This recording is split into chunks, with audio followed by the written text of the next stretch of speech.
রাজনীতির হিসেব নিকেশের বাইরে এক অন্যরকম নরেন্দ্র মোদী। সম্প্রতি গুজরাতের জামনগরের বনতারায় শিল্পপতি মুকেশ আম্বানির পুত্র অনন্তের বন্যপ্রাণী পুনর্বাসন এবং সংরক্ষণ কেন্দ্রের উদ্বোধন করেন প্রধানমন্ত্রী নরেন্দ্র মোদী। ঘুরে দেখেন গোটা এলাকা।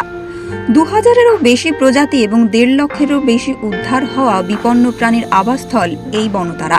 মোদী জানিয়েছেন, প্রাকৃতিক স্থায়িত্ব এবং বন্য জীবন কল্যাণে এটি একটি নিরাপদ আশ্রয়স্থল হয়ে উঠবে। একে অত্যন্ত সহানুভূতিশীল প্রচেষ্টা বলে জানিয়েছেন প্রধানমন্ত্রী।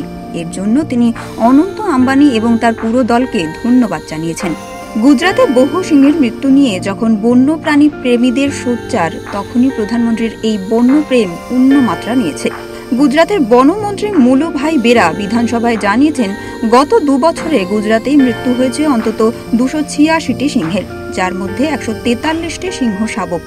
এতগুলি সিংহের মধ্যে 58টি সিংহের মৃত্যু আবার অস্বাভাবিক। তিনি আরও জানিয়েছেন, গুজরাতে গত 2 বছরে 456টি চিতাবাঘেরও মৃত্যু হয়েছে, তার মধ্যে অন্তত 140টি শাবক। প্রকল্পটির উদ্বোধন করতে গিয়ে বন্যপ্রাণীদের সঙ্গে প্রধানমন্ত্রী কিভাবে সময় কাটালেন সেই সব মুহূর্তের ভিডিও সামনে এসেছে। প্রধানমন্ত্রীর কোলে চেপে বসেছে একটি ওরাংউটাং। কাচের দেওয়ালের ওপারে বিরাট হা করে বাঘ। কাচের ঘেরাটোপ থেকে সাদা সিংহ মুখ বাড়িয়ে আছে নরেন্দ্র মোদীর দিকে। অম্লান বদনে প্রধানমন্ত্রী হাতে করে কখনো দুধ খাওয়াচ্ছেন চিতা শাবককে, কখনো এক শৃঙ্গ গন্ডারকে। গুজরাট সফরের শেষ দিনে তোলা এই ভিডিও পোস্ট করেছেন খোদ প্রধানমন্ত্রী। তারপর তা নিয়ে প্রচারে নেমেছেন বিজেপির নেতা মন্ত্রীরা।